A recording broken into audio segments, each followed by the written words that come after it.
Praise the Lord. Good day to everyone. Sa lahat sa inyo na nakikinig ngayon dito sa ating online service na ito, pagpalain kayo ng Panginoon. Ang ating Diyos ay mabuti. Mabuti siya lagi-lagi.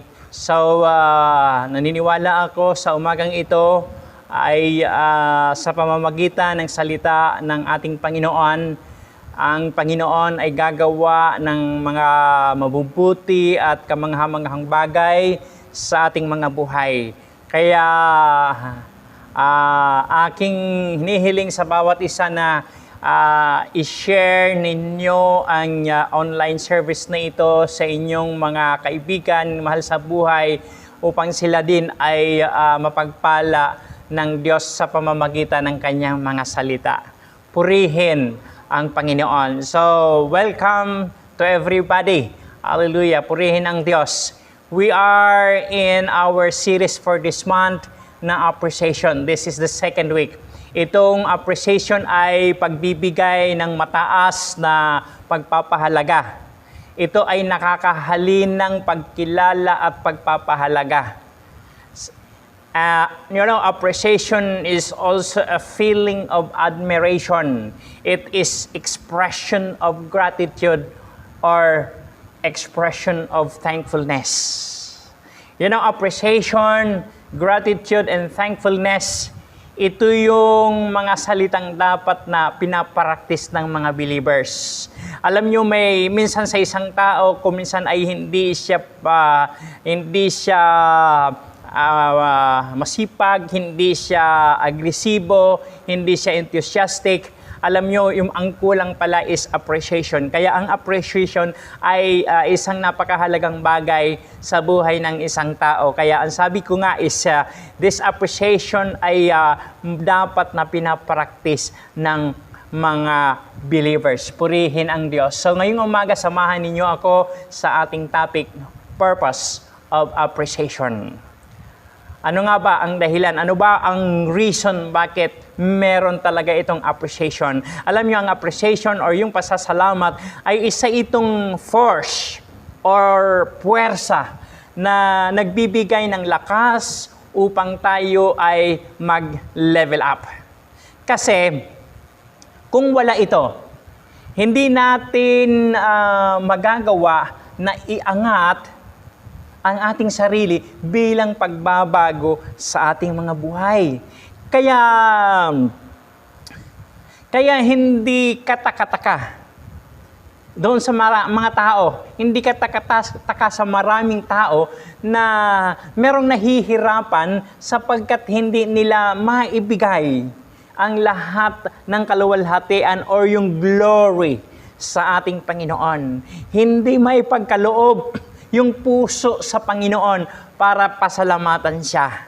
Yung pagpapasalamat sa Kanya para pasalamatan siya sa lahat at o anumang dumating na mga pagpapala sa kanilang mga buhay. Okay, so sa ngayon, buksan natin ang ating mga Bible at ating pong babasahin doon sa Luke chapter 17, beginning 11 to 19. Okay, Luke 17, beginning verse 11. Okay, ang nakasaad po dyan is, I'm reading in the New International Version Bible. Okay, verse 11. Now, on his way to Jerusalem, Jesus traveled along the border between Samaria and Galilee. As he was going into a village, 10 men who had leprosy met him. They stood at a distance and called out in a loud voice, "Jesus, Master, have pity on us." When he saw them, he said, "Go, show yourselves to the priest." And as they went, they were cleansed. One of them, when he saw he was healed, came back, praising God in a loud voice. He threw himself at Jesus' feet and thanked him. And he was a Samaritan. Verse 17, Jesus asked, "Were not all 10 cleansed? Where are the other 9? Has no one returned to give praise to God except this foreigner?" Then he said to him, "Rise and go. Your faith has made you well." Pinagpala po ng Diyos ang pagkakabasa ng kanyang buhay na salita. Father, samahan mo po kami sa aming pagbubulay ng iyong salita. Pagpalain mo po ito, Panginoon, at maging blessing ito, O Diyos, sa bawat isa. Ang iyong kapahayagan, ang mahayag, Panginoon, sa aming kalagitnaan. Salamat po, O Diyos, sa pangalan po ni Jesus. Amen. Amen. Okay, dito sa ating binasa, ito sa ating mga talatang binasa, 10 ang gumaling. Pero, iisa lamang ang bumalik upang magpasalamat kay Jesus. 10 ang gumaling, pero isa lang ang bumalik para magpasalamat kay Jesus. May sinasabi sa Psalms, chapter 92, doon sa beginning verse 1, I gonna read this. Psalms 92, verse 1. "It is good to praise the Lord and make music to your name, O Most High, proclaiming your love in the morning and your faithfulness at night, to the music of the 10-string lyre and the melody of the harp. For you make me glad by your deeds, Lord. I sing for joy at what your hands have done." Sabi ng psalmist dito, ay napakainam ang magpuri, magpasalamat sa Panginoon. Sabihin, to make music to your name, O Most High. Ipinahahayag, pinoproclaim ang pagmamahal ng Diyos in the morning at yung katapatan ng Panginoon hanggang sa gabi. Ang sarap umawit. Hallelujah. Ang sabi doon, for you make me glad by your deeds. Ginagawang masaya, may galak dahil po doon sa ginawa ng Diyos. Pero, bakit kaya hindi bumalik yung siyam at ipagkaloob ang kanilang appreciation sa Panginoong Hesus? Hallelujah. Ngayon, naisip pa natin kung anong klaseng mundo meron tayo kung ang bawat isa ay ina-appreciate ang Diyos sa bawat biyaya at pagpapala na natatanggap. Maging maliit man o malaki ito. Anong klase kayang mundo? Kung ang lahat ng tao na pinagpapala ng Diyos ay nagiging appreciative o kaya kinikilala ang pagpapala ng Diyos na pinagkaloob. Alam ba natin na inaasahan ng Diyos ang appreciation natin sa Kanya? God is expecting our appreciation to Him. Pinahahalagahan ng Panginoon ang ating papuri at pasasalamat. Kung alam lang ng lahat na ang appreciation and thanksgiving, dito nagsisimula na ang iyong mga pagpapala ay magiging permanente o kaya palagian. Ibig sabihin, palagi na sa iyong buhay. Kung alam lang ng tao. Hallelujah. Samantalang, doon sa kawalan ng appreciation at pagpapasalamat ay ito ay napakalaking basihan o pagpapakita ng kawalan ng development sa buhay ng tao. Pumapasok dito yung tinatawag ng stagnation. Walang buhay, walang pag-usad. Kaya nga ang taong hindi nagpapasalamat. Kahit na pray ng pray, bakit hindi umuusad o hindi umaangat? Kasi nawawala yung appreciation. Nawawala yung bahagi na inaasahan ng Diyos dun sa mga taong pinagpapala. Now,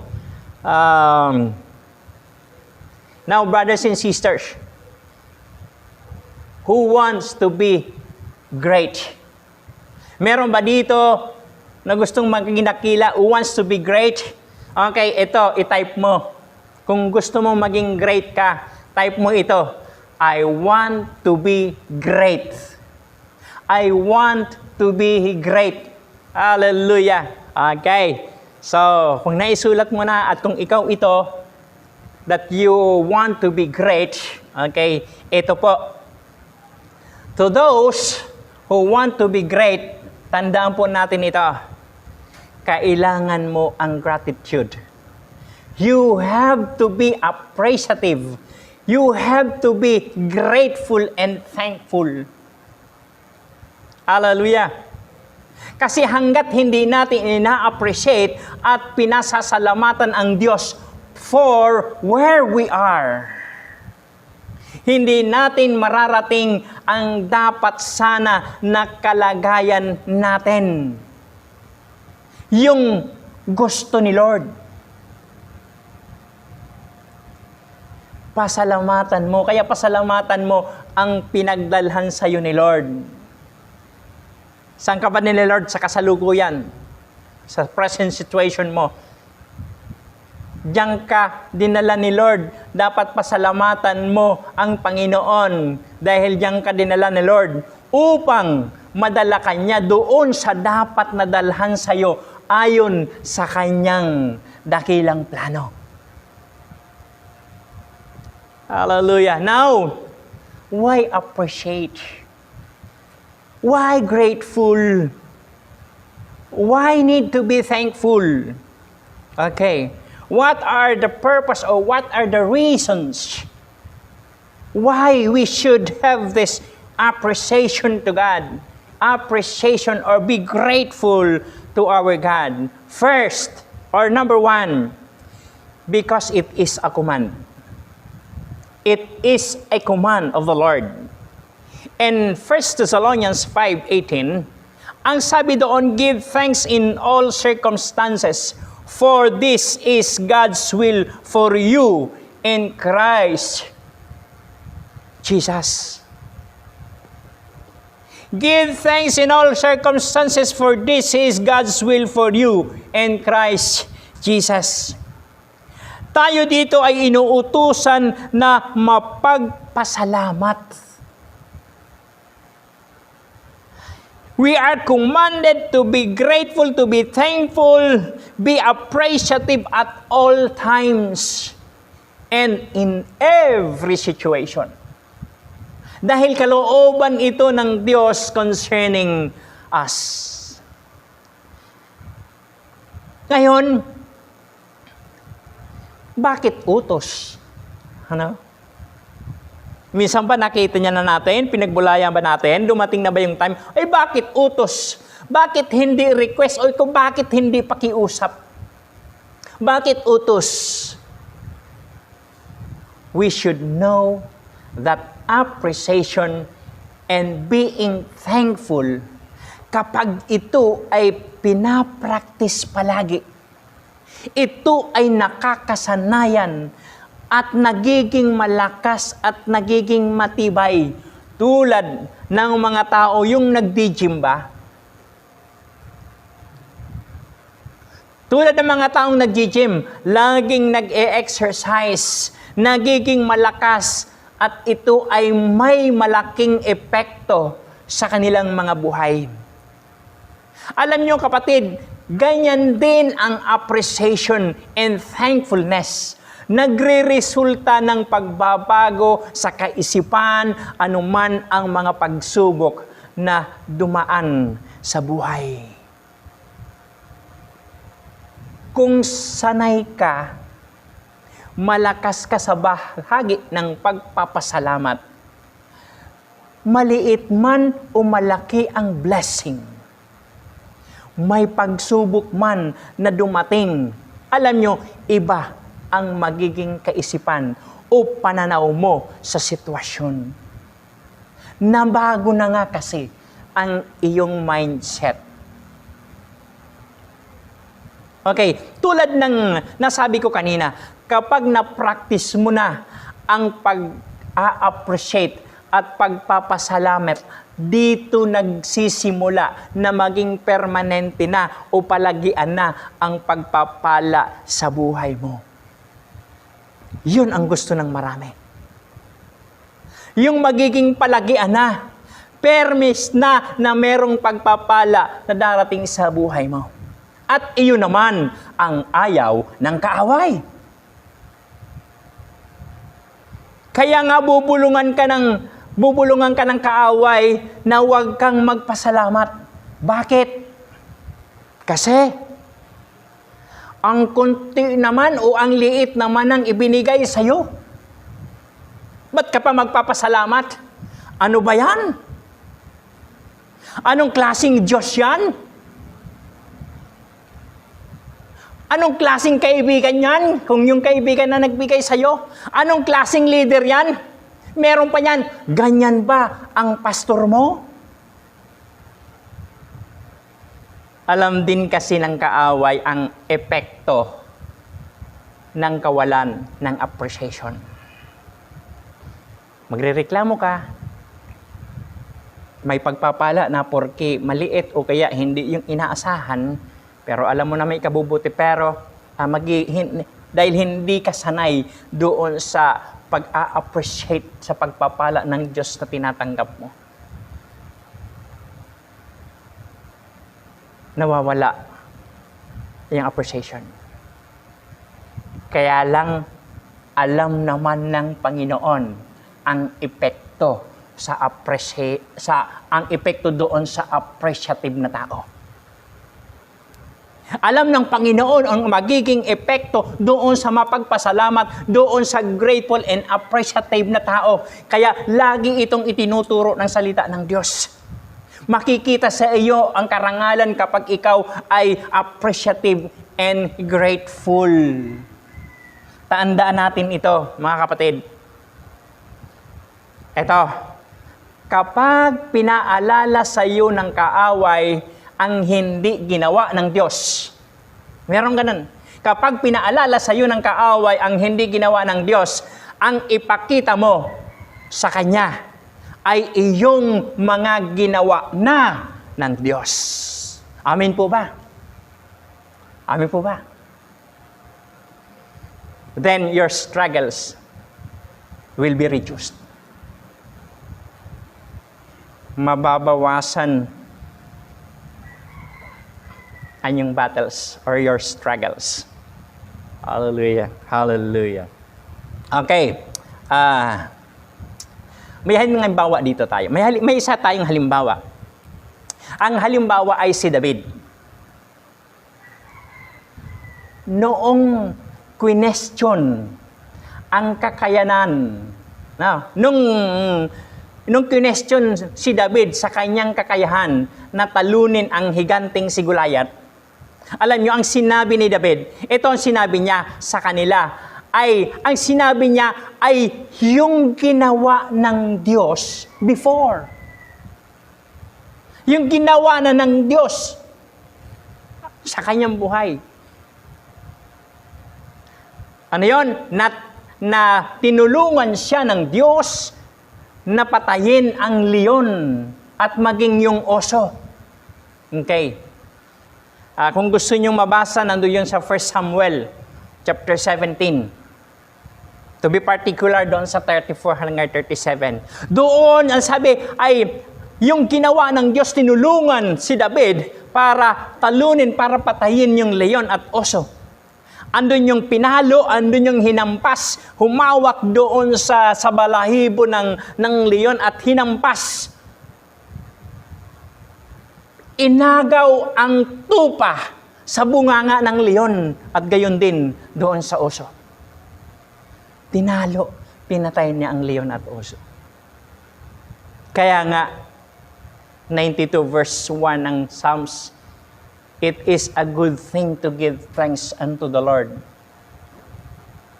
Alam niyo, isang awit ito, I do not know kung alam ng mga kabataan, it is a good thing to give thanks unto the Lord and to sing praises unto thy name, O Most High. It is a good thing to give thanks unto the Lord and to sing praises unto the name, O Most High. Hallelujah. Okay, so it is a command. Ang appreciation ay command ng Panginoon. Ang pangalawa, appreciation, ang appreciation, it is an acknowledgement. It is an acknowledgement. Ang appreciation ay pagkilala na ang bawat mabuting bagay at mga pagpapala ni ini-enjoy natin sa buhay ay mula sa Diyos. James 1:17. Hallelujah. Pag kinilala po natin ang mga pagpapala na ini-enjoy natin na ito ay mula sa Diyos, ay that is appreciation. You will be grateful and thankful sa ating Panginoon. And that is honoring our God. Honoring your God na nagpala sa iyo. Hallelujah. Hallelujah. Ang appreciation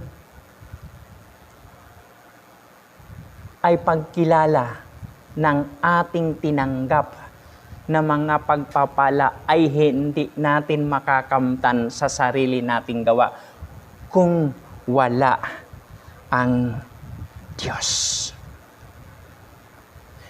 As the Bible says in John 3:27, a person can receive only what is given them from heaven.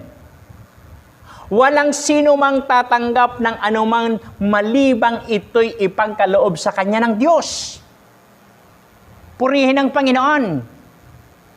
Kaya dapat kilalanin natin na ang ating mga blessings o mga biyaya at pagpapala na tinatanggap natin ay mula yan sa Diyos. Ang appreciation ay pagpapakita na pinahahalagahan natin na dakila ang blessings ng Panginoon. Ito ang lalong mahalaga. Meron pang isang lalong mas mahalaga.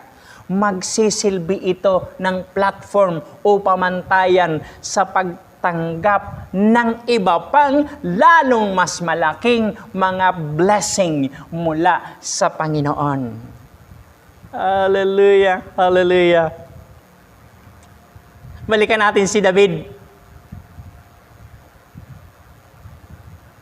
1 Samuel 17:37. Doon sa bahagi na yon, ang sabi ni David, habang harap siya doon sa harap siya doon kay Goliath. Alam mo, pag tinalo si David, mapapatay siya, pagkatapos magiging alipin ang mga Israelita. Sabi na David doon, kung iniligtas ako ng Diyos sa kalmot ng leon at oso, ililigtas din niya ako sa kamay ni Goliath at ng mga Philistines. Hallelujah.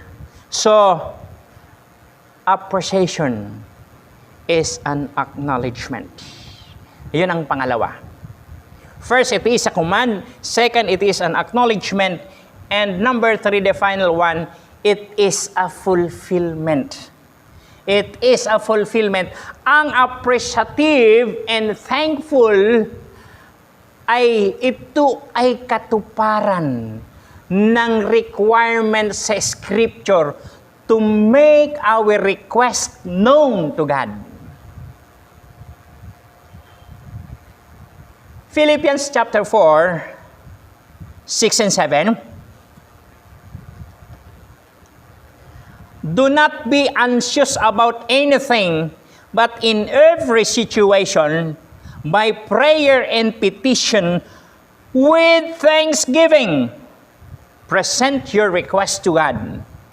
And the peace of God, which transcends all understanding, will guard your heart and your minds in Christ Jesus.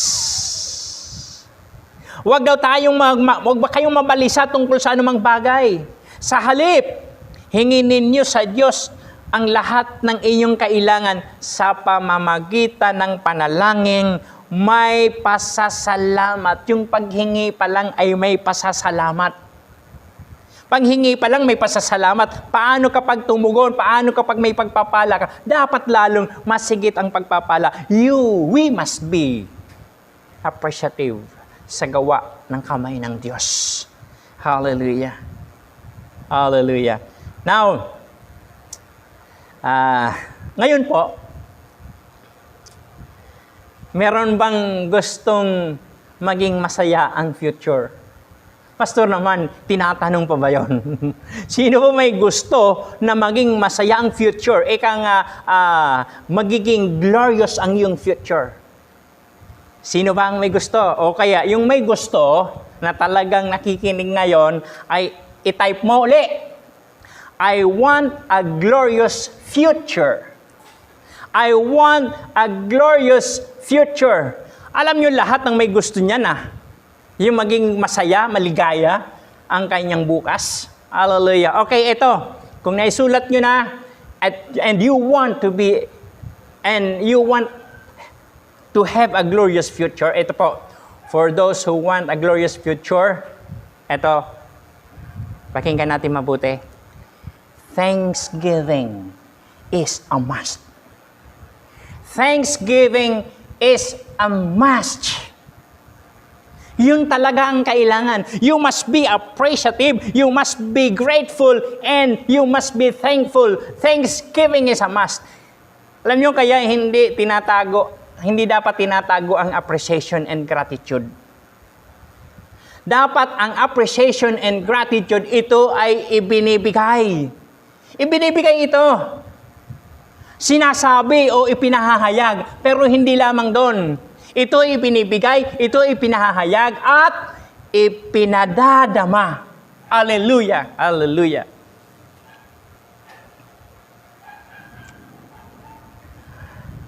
Mga kapatid, hindi rin ang appreciation ay naisip mo. Hindi lang doon sa naisip mo. Ang appreciation ay hindi lang doon sa ginusto mo. Hindi ito ginusto mo lang. Dapat gawin mo. Kasi maraming may gusto niyan. Iniisip niyan. Ginugusto niyan. Pero hindi ganon. Dapat ito ay ginagawa at pinadadama, inahayag. Kasi pag naisip mo o ginusto mo lang, ay parang nagbalot ka lang ng regalo. Pagkatapos, hindi mo naman ipinamigay o hindi mo naman ibinigay. Sabi nga, itong praise na to, kaya napakahalaga nito. No hoarding of appreciation and gratitude. Walang pag-stack, hindi mo i-stack yun, hindi mo itatago yun. Hindi mo tatakpan yun. It should not be hidden. No hoarding of appreciation and gratitude. Hallelujah, hallelujah. So, we have that. Why appreciation? Merong reason ng Panginoon. Because appreciation is a command. It is an acknowledgement and fulfillment. Actually. Okay. Yun. Pero gusto ko pong dugtungan. Before I end, I want you to know the terrible effect regarding failure in giving thanks and appreciation to God. kapag failure o kaya nandun yung absence ng thanksgiving and appreciation to God. Alam nyo, kapag wala yon, sabi nga niyan, there is a terrible effect. Meron nakakatakot, meron sindak na effect. Sapagkat pag wala ito, ay binibigyan natin ng daan o binubuksan natin ang pintuan for the enemy to attack. Kapag walang appreciation, if gratitude ay hidden, hinuhurt mo, pinibigyan mo ng daan ang kaaway para umatake. Second, ang kakulangan ng appreciation ay inilalayo mo ang Diyos sa'yo at hinahalina mo o kaya yung tinatawag, inaakit ang kaaway. Hallelujah. Ano pa? Umaakit din ito ng sumpa sa halip na pagpapala mula sa Diyos. Wow! Pwedeng hindi na natin, nakita natin dun sa unang bahagi. Pero nais ko rin itong maunawaan natin, makita natin, magsilbi ng babala. Hallelujah. Dahil ang gusto ng Panginoon ay palagi ang pagpapala, pero kung walang appreciation, wala tayong pagtanaw ng utang loob o kaya hindi tayo mapagpasalamat sa ginagawa ng Diyos. Ito naman. Hallelujah.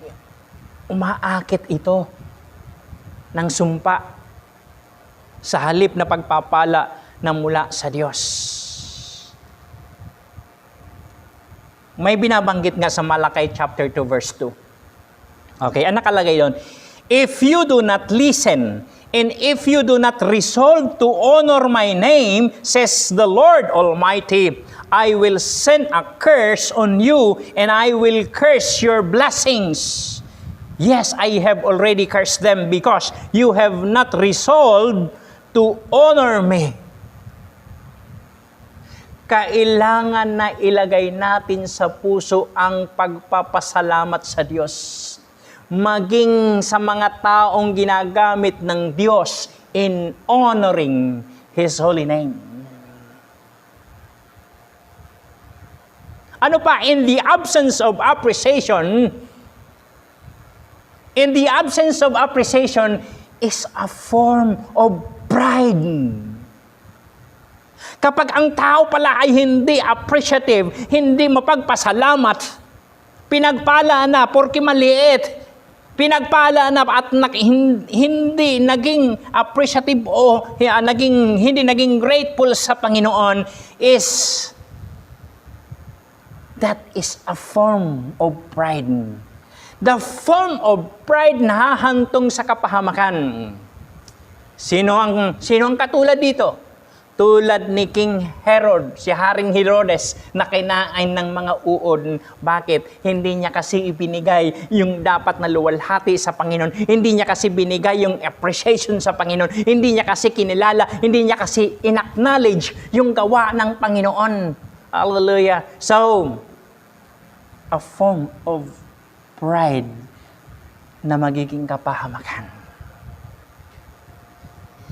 Kaya maraming tao ngayon, kaya nahihirapan dahil sa hindi pagbigay ng lahat ng kaluwalhatian sa Panginoon. Hindi niya binibigay yung glory kay Lord. Kawalan ng pagpapasalamat na doon sa pagpapalang dumating sa kanila. Kaya sa ngayon, alam natin, now we should understand kung bakit utos o required ng Diyos to give thanks in every circumstance, for it is His concern to us. Sana naunawaan na po natin.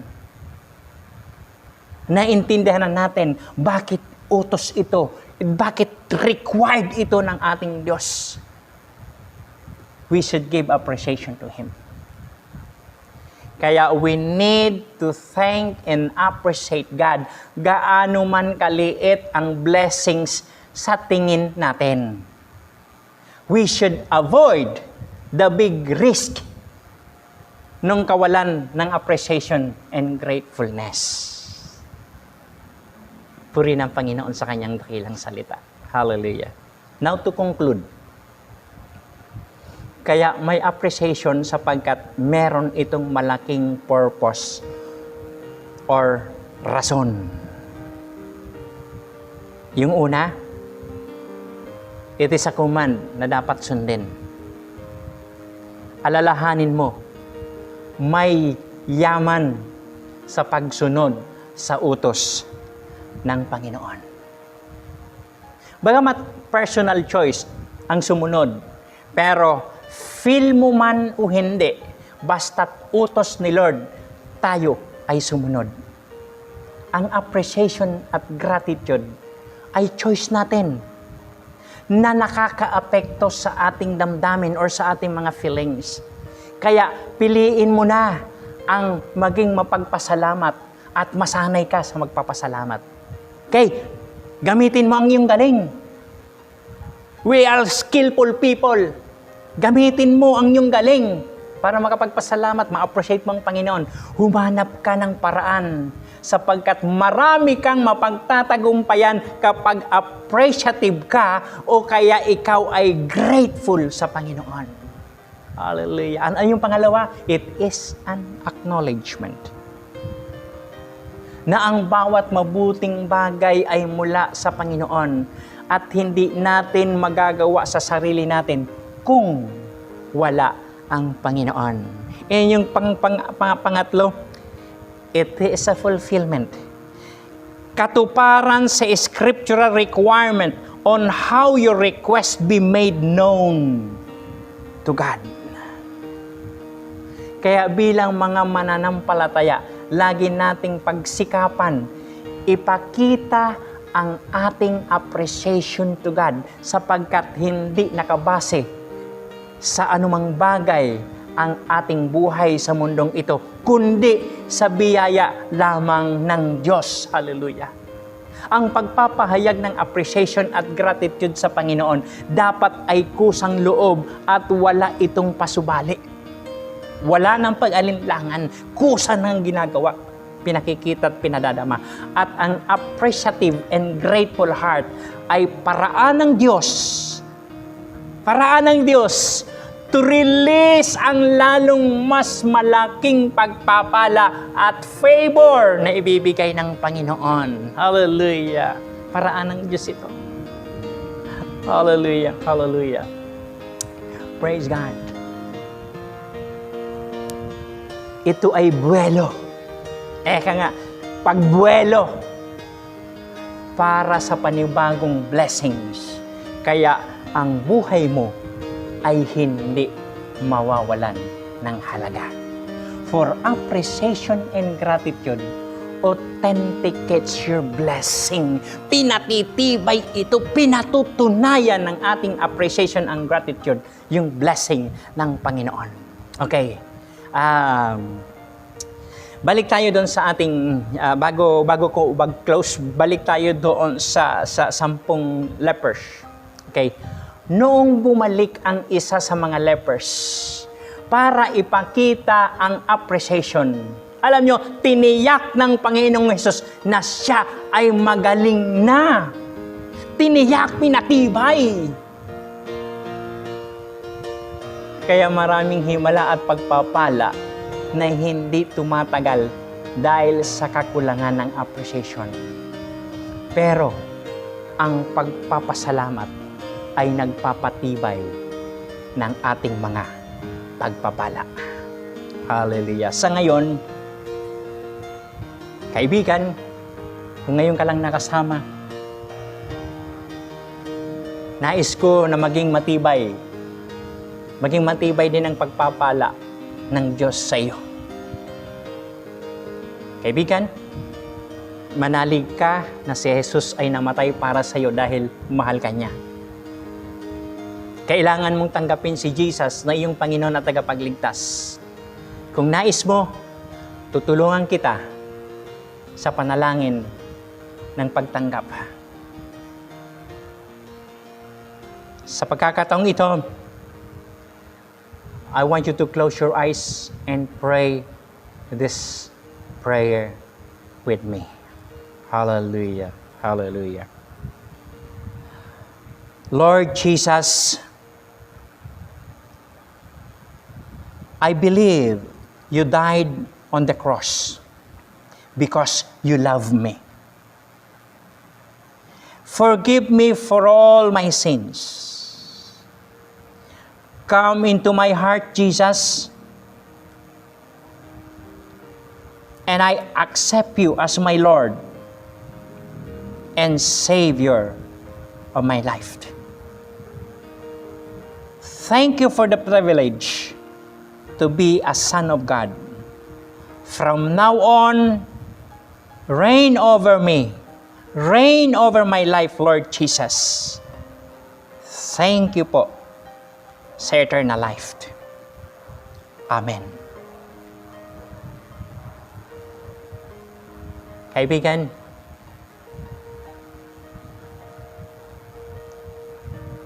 I congratulate you if you pray this prayer with your heart, and you can expect a wonderful change in your life.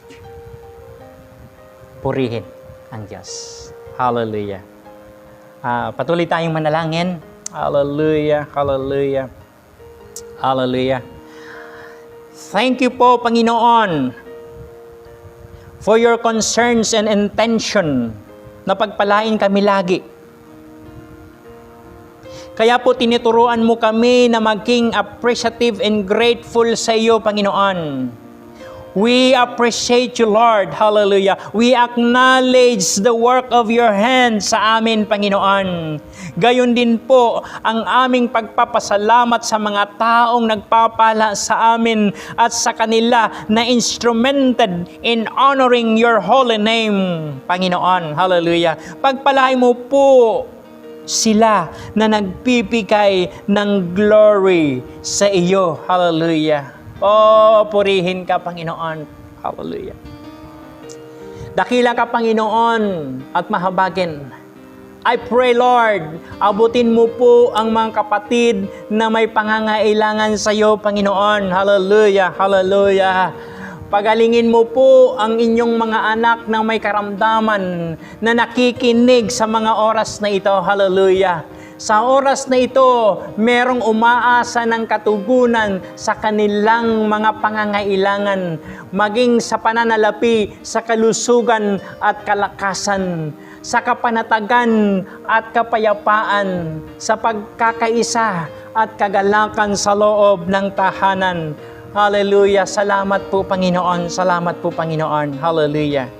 Mga kapatid, sa bahagi po nitong aking dalangin ngayon, hallelujah, angkinin mo, tanggapin mo kung ito ay para sa iyo. Hallelujah, hallelujah. Ano man mabanggit kong bahagi sa aking panalangin, kung ito'y para sa iyo, angkinin mo, tanggapin mo. Hallelujah, hallelujah.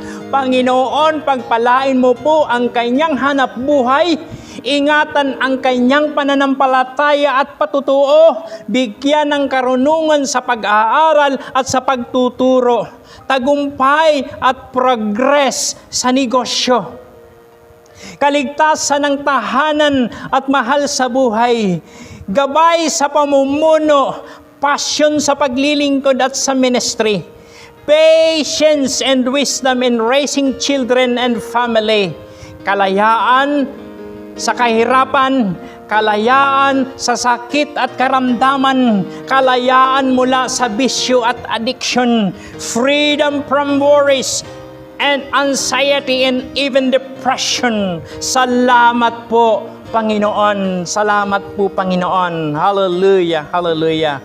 Lord, continue to bless our nation. Continue to bless our government at ang aming economy. Thank you, Lord, for your word. Hallelujah. We give you all the glory, the praise, and thanks in Jesus' mighty name. Amen and amen. Taas po natin ating mga kamay sa Panginoon. Hallelujah, hallelujah. The Lord bless you and keep you. The Lord shine His face on you and be gracious to you. The Lord turn His face toward you and give you peace. Thank you, Lord. We receive for your blessings. To God be all the glory.